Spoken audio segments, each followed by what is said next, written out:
You're listening to Bedroom Beethovens, where notable music makers tell their stories on what they sacrificed to create the music you love. It's just your genuine appreciation on a deep soul level for what artists do. And I love hearing that. I'm your host, Cello. What's up? This is J-Rock, and I'm right here. I'm chilling on the Bedroom Beethovens podcast. That's what it is. Let's go.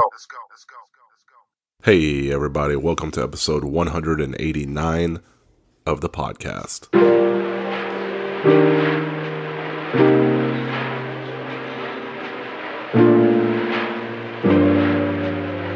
My guest this week is...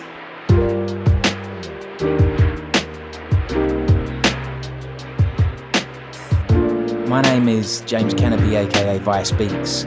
I'm a Bristol, UK-based producer, event promoter, teacher, graphic specialist, and I do loads of different things on that side. In terms of music, I have collaborated with a whole bunch of artists. I've been really lucky to work with people like Blue, Dizzy Dustin, so many artists over time. I've been really lucky, and there's a lot of things on the horizon where there's some crazy collaborations coming up as well. I'm sure we can talk through some of those. Now and forever we soar, cause life is short. A connection I'll forever adore.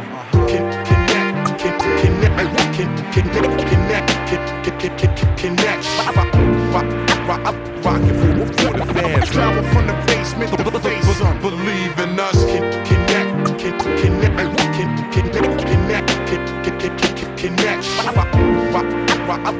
for the fans. Travel from the basement to the face. Believe in us. Kaleidoscope of hope as a medicine, a mechanism to cope with Elysium in our scope. Sometimes I think about my dad, my mood ricochets to sad. Lick a shot of heaven, I can lick a shot's back. And it's zen to know that God is in us, in the gold colors in his soul, so cynical, but time on earth is minuscule. So innocent sins hiding under sensitive skin. Repentance for the penitent compels us at the fringe. Life pivots like a door hinged and positions you like Stonehenge. For a soul cleanse, been lucky enough to have some dope friends. Vice Beats makes a triumphant return to the music scene, and he's here to talk all about his life leading up to an incredible, cool, and exciting collaboration. And the album itself is a gorgeous combination of jazzy hip-hop grooves, creating a backdrop for reflective and intelligent lyrics. Really quick though, this is a podcast, and in order to get more people to know about it, care about it, well, unfortunately, you have to care about it. And you actually have to do something about it. The internet likes it when you comment, like, share, subscribe, tell a friend, because it pings the almighty algorithm. And if you do that for me, I'm forever grateful. And if you really want to show your love, patreon.com/Bedroom Beethovens for a few bucks a month, just $2. You get access to early episodes and more. And I keep the show ad-free, and it makes me feel appreciated. And isn't that what the world needs? More love? Of course it is. Episode 189, it's me, Cello. It's my homie, Vice Beats. It's a good time. Stick around. Let's get into it.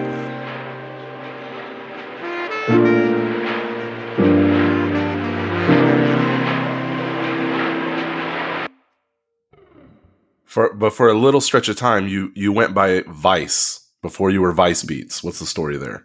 Yeah, man. So, I mean, everyone seems to have like their embarrassing alias points, right? So mine started when I was 16 and I was really into garage, and I went under Viper and then realized that half the garage MCs were also called Viper. So then it changed. It got worse temporarily. It was Viper Tricks, and that was just embarrassing, like having to actually introduce yourself as that name. And then when I went to uni, and I was surrounded by an amazing collective of artists who were all really into hip hop, and I guess we were all working out together who we individually were. And one of my favorite pastimes was freestyling, because I was an MC initially. Like I started with spoken word, and then I MC'd, and then I started producing to support my MCing. And one of my freestyles was Vicious Integrated City Environment.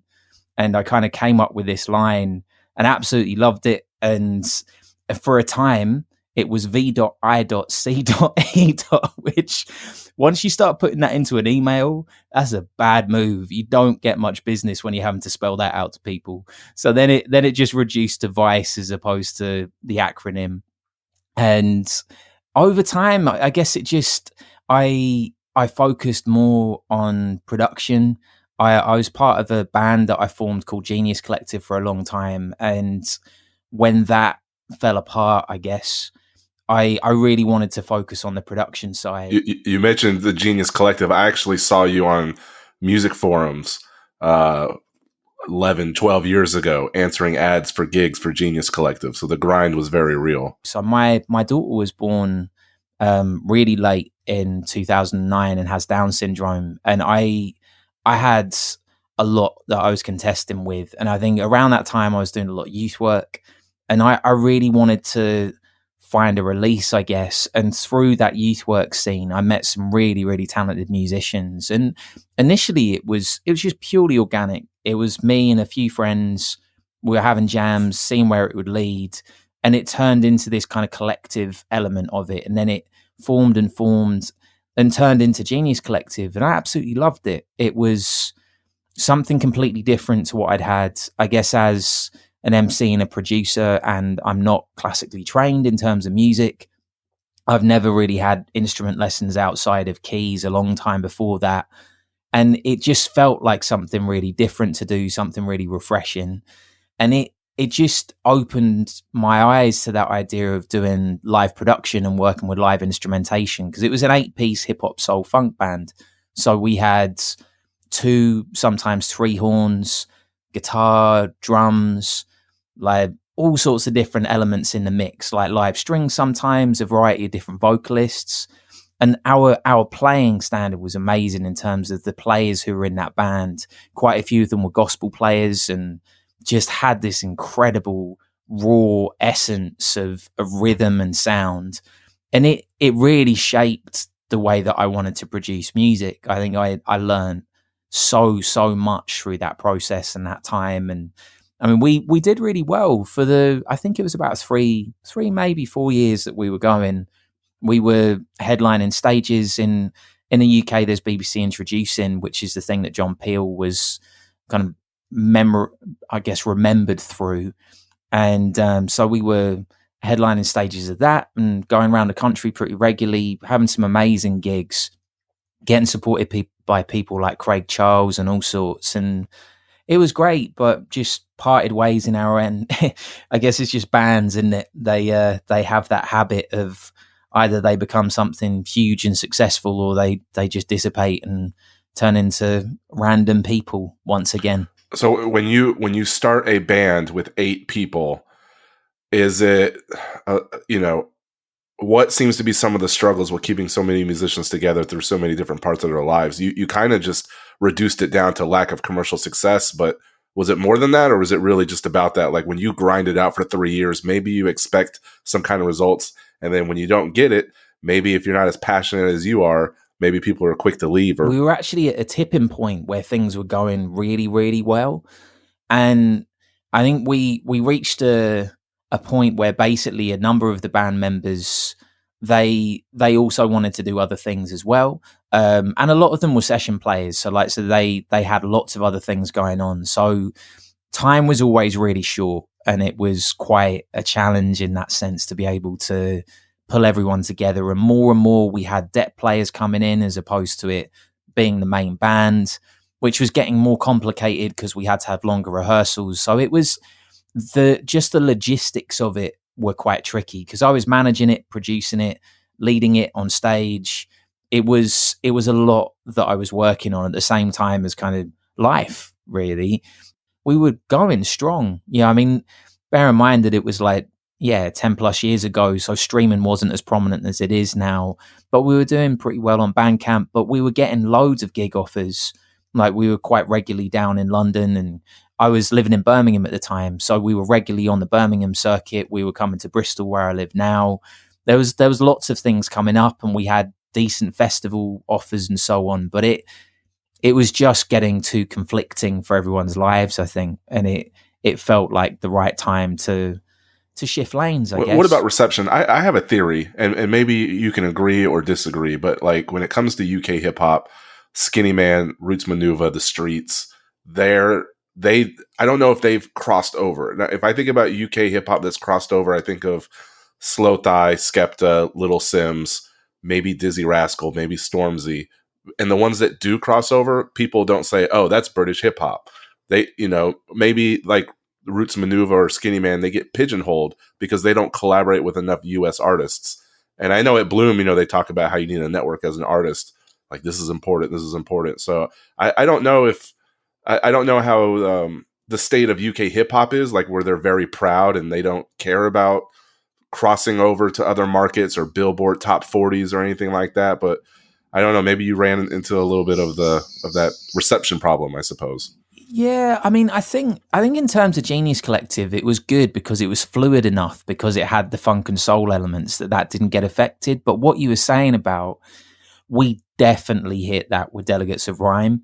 So it's a really odd scene when it comes to the UK. I think there's obviously, like any country, there's lots of different avenues, but I think at that time I was more within the Boombap stage of production, I guess, and like that was where my focus was. I was part of lots of different beat battles, and that was my group, I guess. Like, that was the people that I was surrounded with, like different beat makers and different MCs, and it definitely has that thing where I think within the UK there's seen as like this particular golden era of UK hip hop, which was like Task Force, like you said about Skinny Man, Roots Manuva, Ty, Jest, like all of the Low Life Records artists, all of those guys really, and like they were doing their thing and they were incredibly powerful and prominent within the UK. And then I think it hit that barrier because hip hop, well, globally really was still finding its feet in a certain way, but I think obviously in the US it had kind of been established more, whereas in the UK there was still a certain sound that was resonating from the artists that were coming through, other than a few pockets of artists like Ty and a couple of others who were exploring with other sounds and so on. But I think on my side, we had this thing with Delegates of Rhyme where there was another group who had a similar name, and there was just this weird sense of there's not enough space for everyone to reside. And I think that's the thing that I eventually tried to shift myself out of the UK scene, generally speaking, and work with artists in other countries, because I found that generally speaking, they accepted me for my production skills, and they didn't really care about the cliquish mentality. They didn't care who I knew or who I didn't know, or which places I'd played at, or any of those things. It was a case of, I like your production, let's work. And I think that openness is what I needed really. And actually, when I moved to Bristol, I found it was a similar kind of thing. I think I was out a lot when I first moved here and just trying to connect with as many people as I could. And I found this kind of really nice element of openness. And I didn't really realize until I moved cities that actually Birmingham really has this kind of glass ceiling when it comes to creative projects, where there isn't really enough opportunity to go around everyone. And I think a lot of the artists feel that, and unless they've managed to get themselves out of the city and doing more, it becomes quite dog eat dog with it. So it's a tough environment, and I think that kind of shaped the sound that I was part of. And yeah, I think what you're saying is true, and I think there's a lot of negativity surrounding kind of UK hip hop, in the sense of a lot of artists. Because I teach a lot of aspiring producers. Like I lecture in a couple of unis, and a few of them will come up with a statement, which I've heard, I'm sure you've heard it, the whole kind of thing of, hip hop's dead now, but it will be specific to UK hip hop. And it's so not the case. There's some incredible artists in this country, and there always has been. But in a way, you have to dig and you have to do research and you have to invest in it, just like your own craft.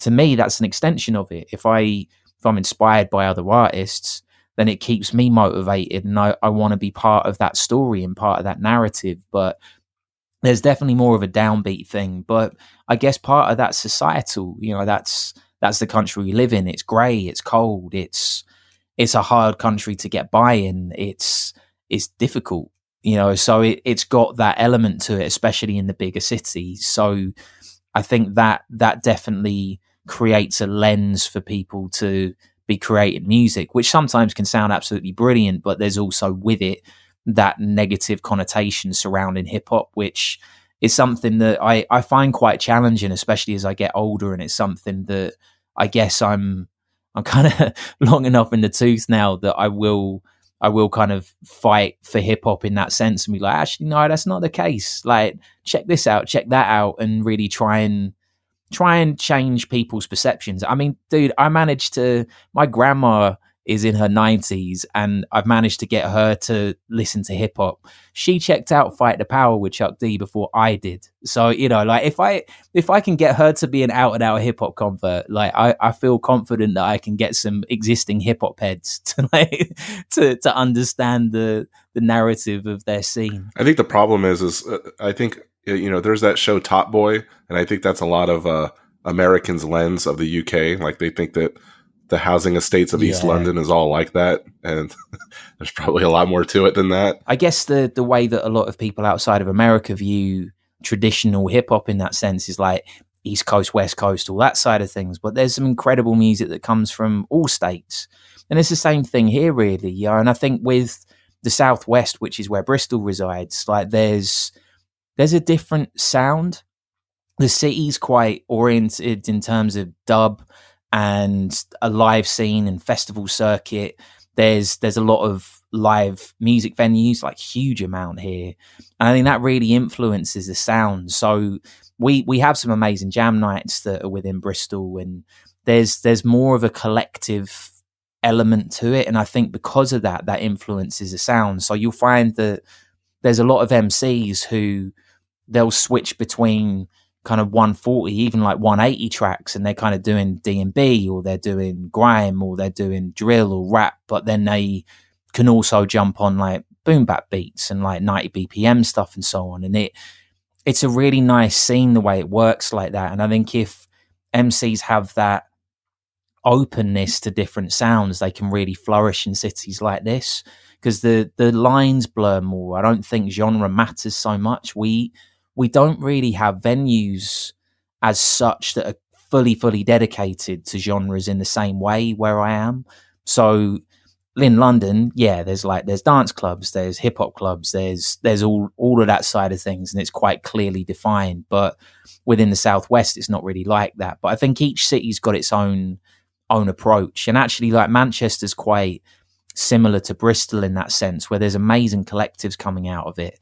And even with London, I think like there's a real fusion of jazz and that kind of live sound and elements that are coming through. So artists like Koji Radical and Loyal Kana and Kofi Stone, and you said about Lil Sims and the amazing work that's coming out of that camp. And then that kind of emergence point between hip hop and soul and where that leads and so on. There's some really nice defined sounds that are coming out of the UK at the moment that I think actually better represent what's going on within the scene as a whole. So like when you said about Top Boy, I think that's an element of our community, and that is part of what things are like.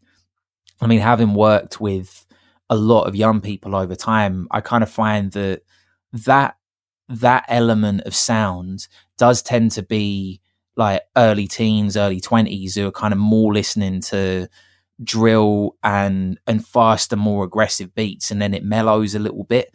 And I think that's the thing, is that the artists who've come through that are inspired by garage and drum and bass, and to a degree some of the drill stuff that's coming through, but then also like soul and funk, and that's coming from a variety of different countries and so on. So it's an interesting one. Peace, it's your man YG, Queens, New York to the UK. Wake up, time to get up, bitch, you live for the day. No makeup, got a bed up, living so far away. Singing from a soul, falling over the edge, and you thinking thoughts floating all over your head. If you ever had to leave the disappear in the sky. I never would believe that these feathers could fly. So I'm taking a look at the world with the level of style and living the love of my life. Let's try to get by. Yeah, I'm glad that some of that music is reaching the ears of some of the older crowd. Like you mentioned your grandmother. Better fold the cheddar, there's a disappeared, a new scene. Keep it with a new style, just a brother from Queens. Cross upon a disappear up in the UK. I'm living in the moment, this is all for today. So let the sound bounce off the wall and ricochet. A 98-degree angle, no, this ain't no Nick Lachey. Precious as a penny to a peasant, learn a lesson, add it up in adolescence. Do it for my people. Never been better, only been an equal. On point like the top of a church steeple. Keep it all moving with a roll of the dice. And it's all so precise, never miss to meet 'em on the street. Never care to be iced out like Mr. T. I'm just a brother W-H-Y to the G. The school is sucker like it's elementary. The wordplay like elemental P. So open up your eyes and it's soon to see. Because I multiply, never divide in the place. Living in love and coming from outer space. My family's really small. Like I'm an only child, and as much as I've got my extended London family who are massive, and we used to have like these huge parties when I was little.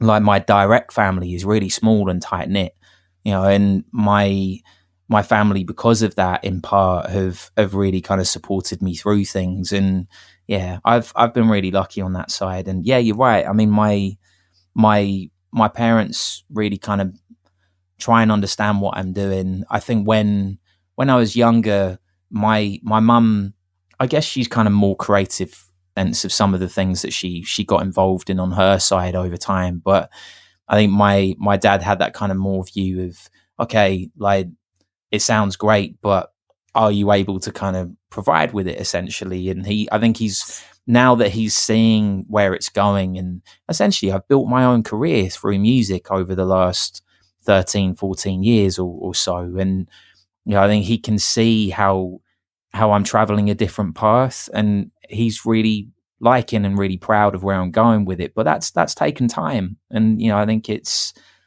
I get from my mum sometimes that there's certain songs that she doesn't really like or she doesn't fully get, but she's glad it's working. And it's like, it's that kind of thing where like, I appreciate the support mechanism, and, it's not like I'm making music for my family, but at the same time, I want them to feel that what I'm doing represents me. And I'd like to think that through my music, it does represent me as a human. Like, everyone always seems to say that I'm really chilled.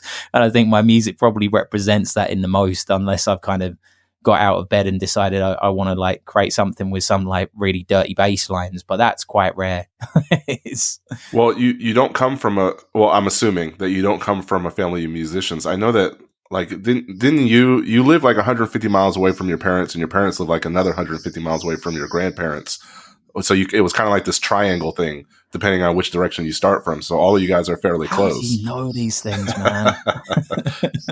Yeah.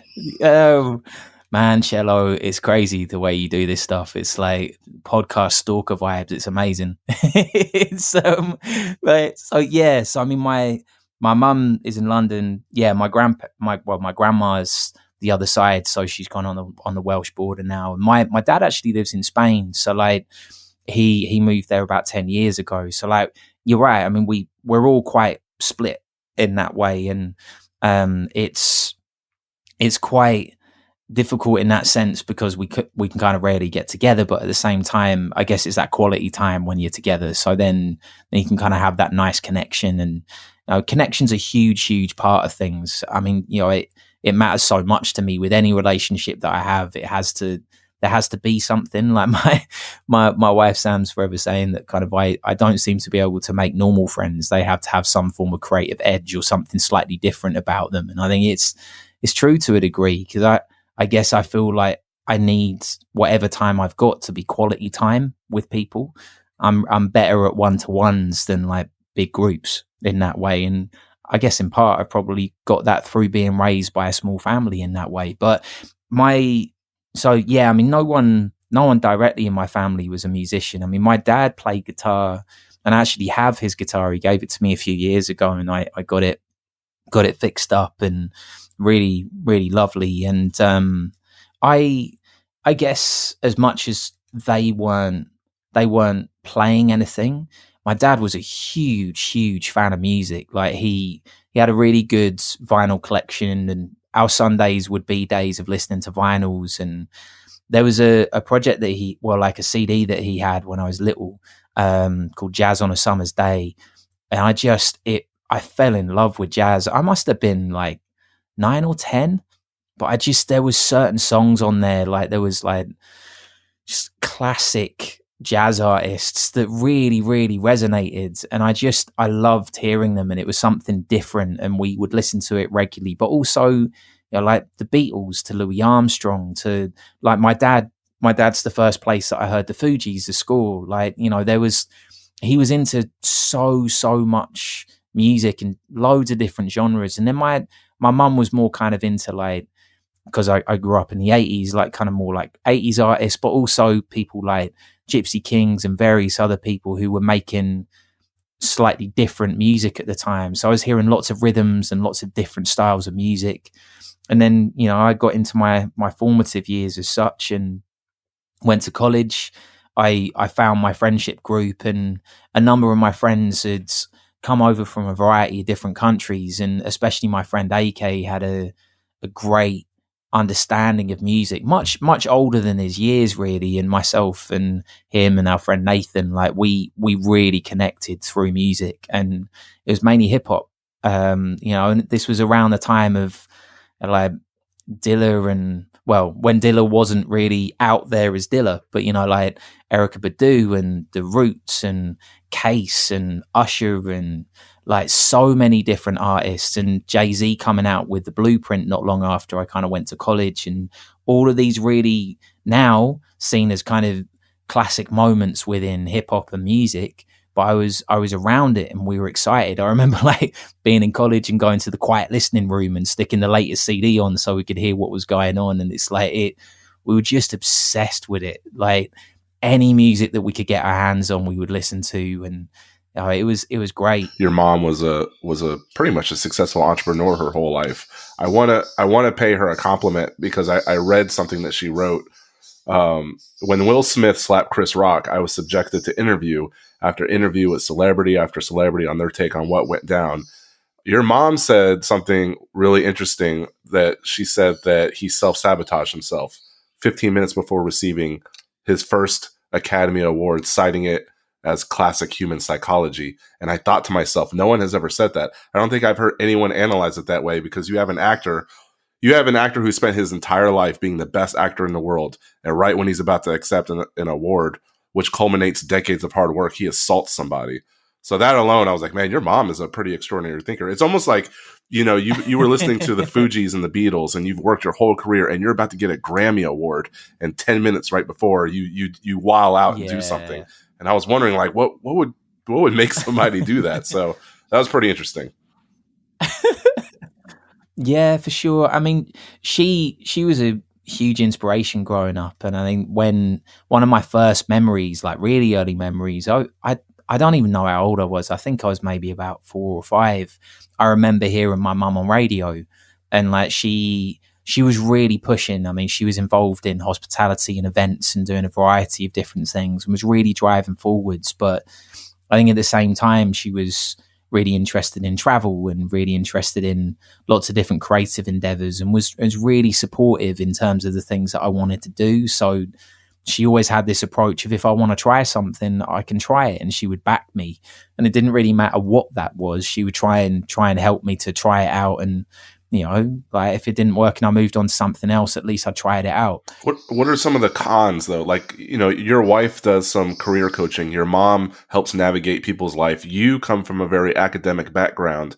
It seems like, and correct me if I'm wrong here, but it's almost impossible to make moves in your career without considering all the alternatives, which might limit you to take risks because you have so many people in your life that are results driven. And you've listened to my show. A lot of the people that I interview, they operate their life more fluidly, where they make music, release it, and then just hope for the best. And I don't think you operate that way.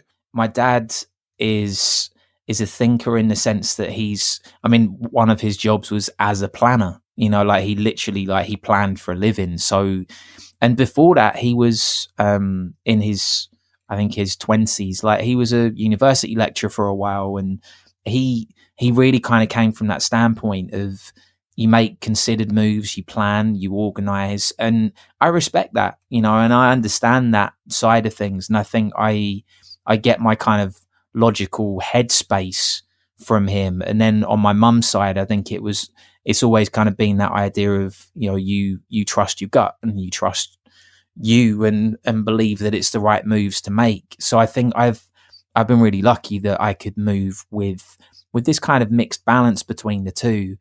And then when I met Sam, my wife, I think she's one of the most incredible people I've ever met. Like, she's brave and incredibly strong and done some amazing things with her life. And I think on her side, like, she does take risks. Like, she very much kind of, I mean, she won a national award last year for coaching. Like, she wrote a book that she launched a Kickstarter for it, literally like the day that we were due to, like, what was meant to be the due date for our son. He didn't come. So that day she decided to launch the Kickstarter for her book.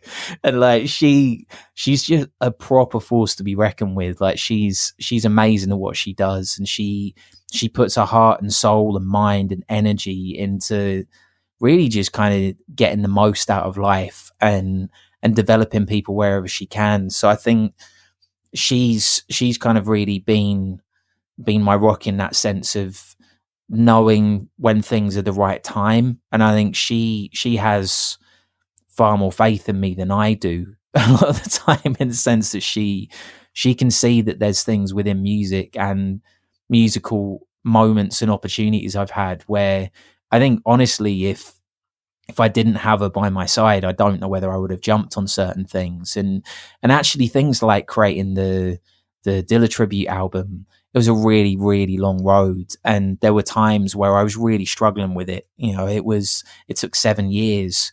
And I think she really stood by me and supported me through that process. And similarly with work, I've had a few times where I really needed that motivation and boost. And I feel like because of those different things that have happened over the last few years, I've got myself in a place now with music where I can be me.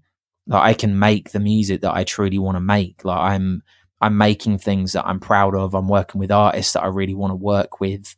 I've recently been to Berlin to do a masterclass on my Dilla album. Like, there's things that are happening that I'm really proud that they're happening, and I don't believe that they're stopping there. Like, it feels like the momentum is finally moving in the direction I wanted it to, because the Dilla, the Timeless Tribute, came out literally like 2-3 weeks before the first lockdown. So I was due to go out to Detroit. The plan was to go to Dilla Day. Like, there was loads of different things that were kind of finding that push and building momentum. And then suddenly the world stopped, and it was a big kick, just on a personal level, just in terms of that side of things, of working on a project that is the only official UK based J Dilla tribute. I was working personally with Dilla's family. Like, I'm still in contact with Tony weekly. Like, I'm really proud of this project, but at the same time, it fell so flat because music suddenly became this thing that just, it didn't matter for a moment. And that moment was the time when I'd chosen to release this. Well, you don't have a crystal ball, but I mean, did you beat yourself up where you're like, man, if it would have took me 4 years to make this instead of 7, it could have had the breathing room to really shine?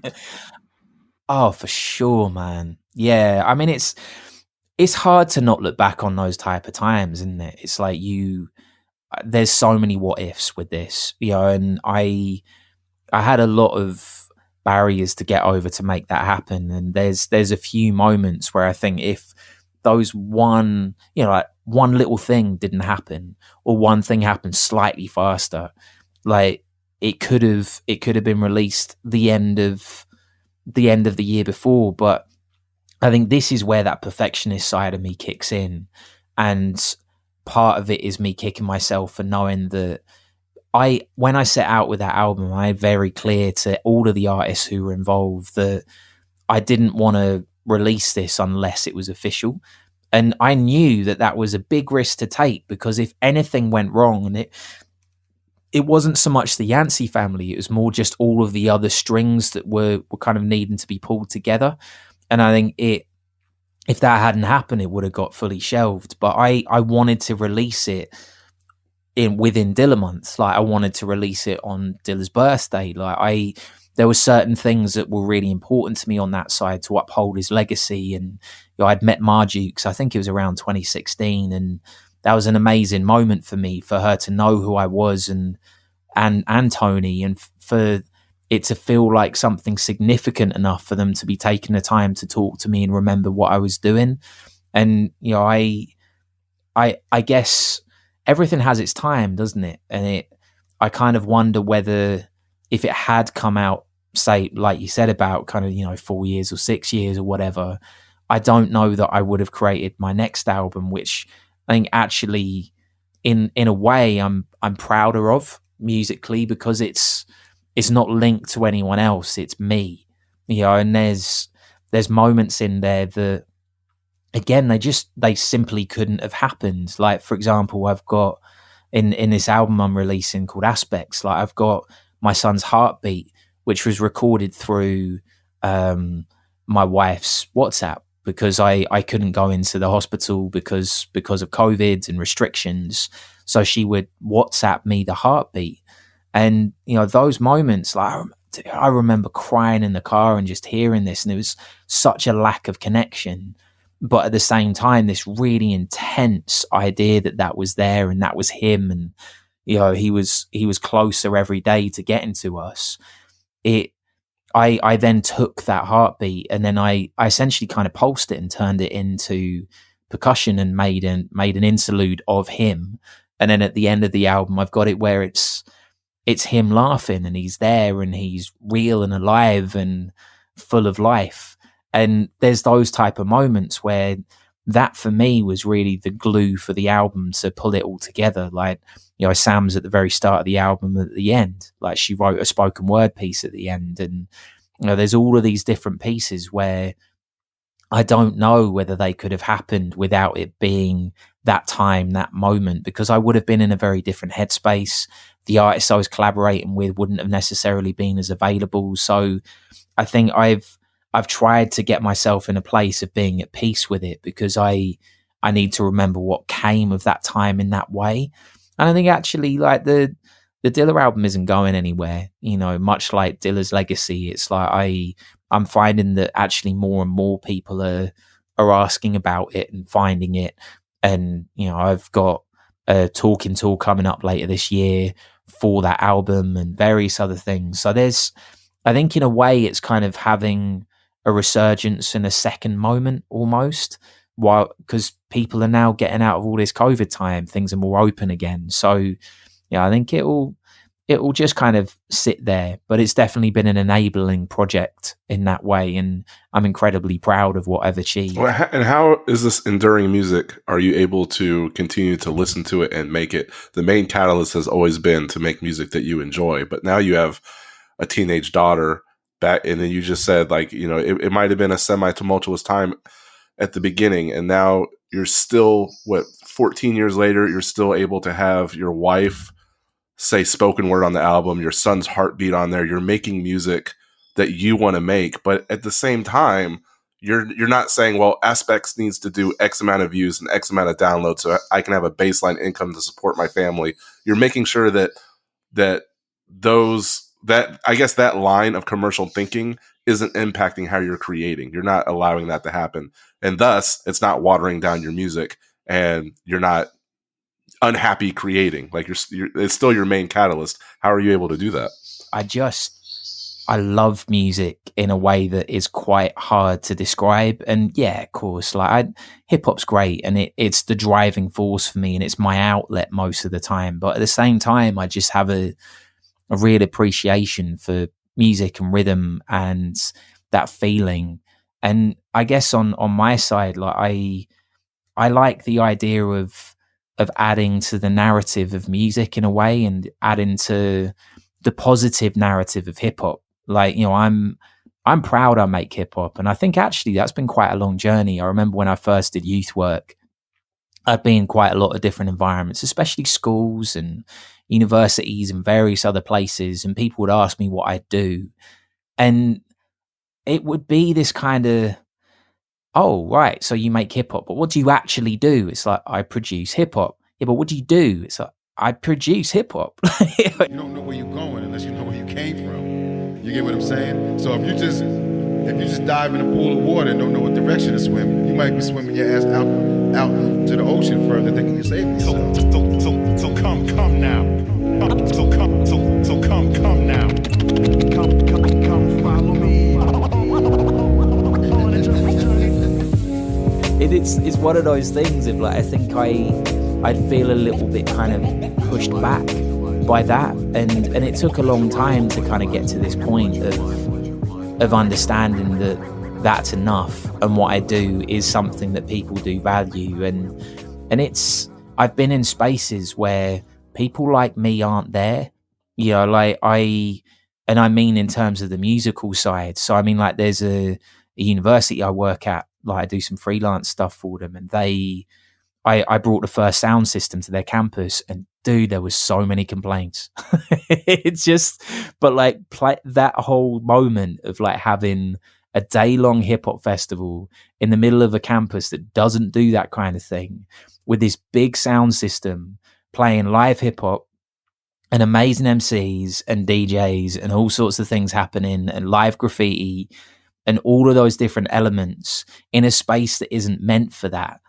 Like it just, I love those times. You know, I'm part of this collective called Hip Hop Coffee Shop in Bristol, and we put on hip hop nights in Bristol. And you know, like the last one that we ran in November was just really something special. You know, like it was, we had a cipher at the end. There's always a cipher, but like there was a cipher at the end with like live double bass. There was a DJ cutting up break loops. There were Dutch pancakes there. There was people drinking hot chocolate. You know, like we have a mental health officer there. So like if anyone needs any help, they can talk to us. Like we have safe words if there's harassment. It's in the middle of one of Bristol's dodgiest streets. And yet there's no trouble at any point, because it's created something really special. And it's like, I love that idea, that partly because hip hop's, I guess, kind of found its feet enough, especially within the UK now, that it's accepted among all the other genres. Like it doesn't feel like it's a lesser than anymore, but also just, I love being inventive with that stuff and kind of being able to try different things out. And if it doesn't work, it doesn't work. And I think that's extended to the kind of music I make, really. Like, I feel like I've got so much more to do. You know, I've got albums I'm working on with different artists I'm really excited about. At the same time, I've got projects that are fully done, and it's just a case of finding the right time to shine light on them. And, you know, I know that I don't quite know right now what my next solo project will necessarily be in terms of a new thing, but I know that I'm kind of at that stage right now of thinking, okay, like once my new album's out, then I can start releasing some of the EPs I've been working on with collaborators, or, you know, I can release some beat tapes, or I can do different things. And I think for me, it's that connection with people.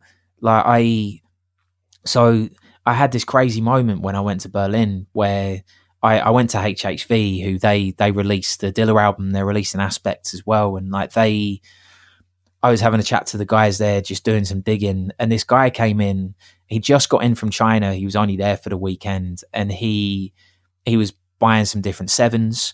And the guy at the counter was like, "Oh yeah, that's Vice Beats," because he just bought my 7 of That Love.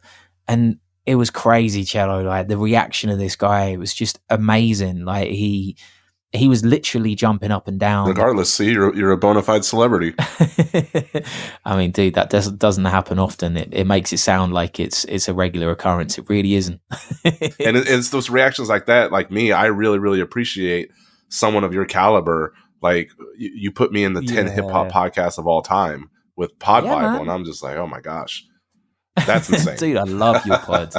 Yeah, for sure. But I think that's the thing, isn't it? It's like, in terms of the world that you're in, and like the kind of podcast stuff that we share in that way, like I think there's lots of people making podcasts. You know, there's literally hundreds and hundreds of podcasts around hip hop, but there's certain people who are hip hop, they get it on a deep, deep level. And I think that's the thing. Like, that's why I listen to episodes week on week from you and a handful of other podcasts, because partly I don't have all that much time, and like I still want to listen to new music. But in terms of podcasts, there's only really like a select few.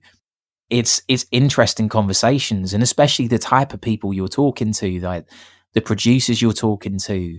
I mean, it really, really resonates. And I think actually there's that element of storytelling on your side where you seem to extract things from people that I've never heard some of these artists talk about. I remember listening to the Odyssey interview not that long ago and thinking, oh, I've heard Odyssey talk lots, but you asked him things and found things within that conversation that I've never heard him talk about before. And it's like, I love that side. So yeah, man, props to you. Bedroom Beethovens, awesome. Not to mention, you're the OG. I mean, between the basement sessions and the Kaleidoscope show and the other stuff, I mean, you've been doing this. Oh, damn. Yeah, I mean, you're the original. So, I tip my hat to you. But we learned about your dude. Yeah, we learned about your history, your projects, your family, your inspiration. That's kind of like the bases I like to cover. And I think when you add all that up, I think people are going to be able to understand this latest body of work, which is coming out in May, entitled Aspects. So I want to give you the floor, man. Tell the people all about it. Thanks, man. I mean, I'm really proud of Aspects. I mean, obviously I told you kind of, I guess, the grounding behind it, but the whole album is exploring connection in different forms. And it was born through COVID. So, I was desperately seeking a musical connection with people in a time when you couldn't really, I guess. So, I'd aligned myself with different musicians over time, like pre-COVID and during that time. And I guess it started turning into something that I didn't really know where it was going initially. But I knew that I wanted to make something that marked that moment, because none of us really knew. Well, I guess none of us really knew how long we got or how long it would last or what was going to happen. It was a scary time. So, I started reaching out to artists and thinking, okay, well, I might not be able to work with these artists again. We might not be able to connect for a long time. So I'll see what I can do. And one of my first stops was contacting Blue, who is one of my all-time favorite MCs. And I still can't quite get my head around that we've worked on music together, because he shaped my hip hop knowledge, man. I mean, Below the Heavens is one of my all-time favorite albums. On that intro, I've got loads of my family and friends and various people just saying little snippets of words, and they all piece together. And it's those people who haven't been in a room together ever.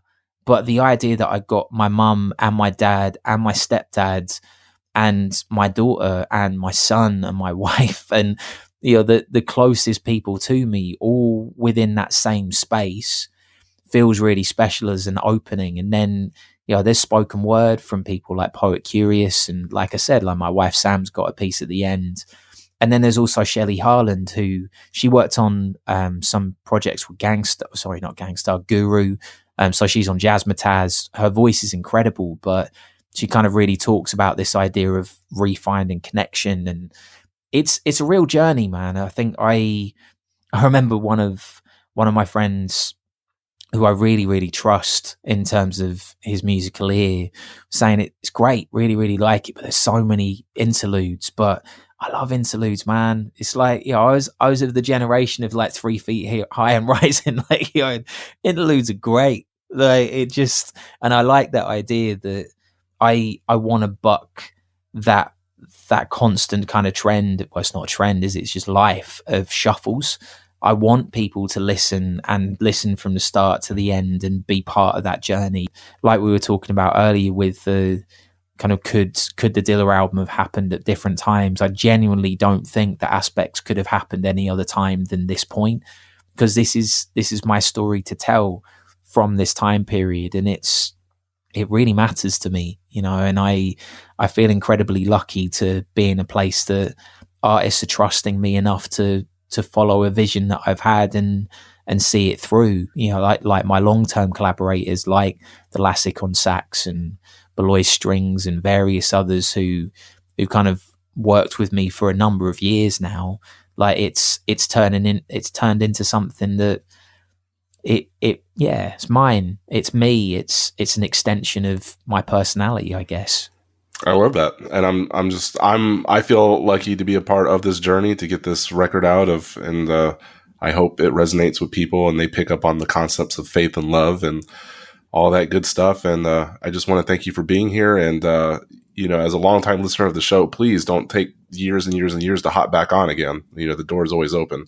Thank you, man. I appreciate it. And I appreciate you. It's like, it is genuinely people like you. And it's a small handful of people, man, who kind of keep people like me, who a lot of people don't generally want to talk to in depth.